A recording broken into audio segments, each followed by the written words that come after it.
مولانا اچھا، گزشتہ دنوں آپ کی اسلام آباد میں ایک سیکس ورکر تھی جو، اور مختلف ممالک کے اندر وہ کام کر رہے تھے، ان سے آپ کی کافی اچھی ڈبیٹ رہی ماشاءاللہ.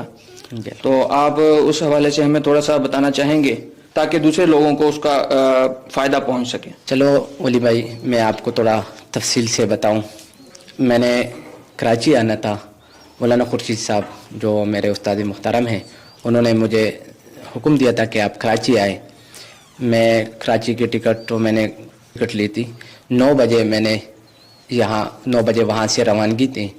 8 بجے مجھے استاد جی کی کال آئی اور استاد جی نے حکم دیا کہ آپ کل خاتون سے آپ مل لیجیے گا. تو میں نے انہیں کہا کہ میرا تو 9 بجے روانگی ہے. انہوں نے کہا آپ اپنے ٹکٹ کینسل کر کے آپ کراچی آ جائیں، ان کے ساتھ ڈبیٹ کریں، ان سے ملاقات کیجیے گا. پھر جس بندے کے توسط سے اور جس بندے کے واسطے سے وہ مجھ سے کانٹیکٹ کر رہی تھی، تو میں نے اس بندے سے تھوڑا تفصیلی بات پوچھی کہ کون ہے اور کہاں سے آئی ہے، ان کے ورک کیا ہے، کیا ایکٹیویٹیز ہیں. پھر ایسا ہوا کہ جب رات کو میں نے تھوڑا ان کو پڑھا، دیکھا اور ان کے تمام نیٹ ورک اور تمام چیزوں کو، تو میں نے ان کو کہا کہ کل 2 بجے ٹائم سلیکٹ کر لیتے. انہوں نے کہا کہ آپ ہمارے پاس آ جائیے گا.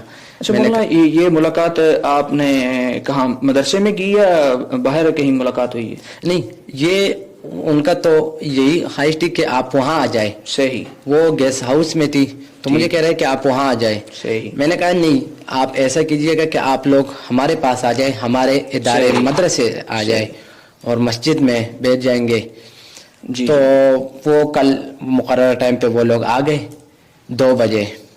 تو میں آپ کو تھوڑا ڈیٹیل سے بتاؤں کہ وہ انوائرمنٹ ہم نے کیسے بنایا تھا. اس کے لیے پہلے میں جب کلاس سے آ رہا تھا تو میں نے اپنے اسٹوڈنٹ کو بتایا کہ آپ لوگ تلاوت کریں، میں ایک ڈبیٹ کے لیے جا رہا ہوں، اللہ تعالیٰ کامیابی دے، کیونکہ اپنے لیے تو نہیں جانا تھا، اسلام کے لیے جانا تھا. بے شک بے شک. تو وہ چھوٹے چھوٹے بچے جب قرآن پڑھ رہے تھے ان کے اثرات تو ہوتے.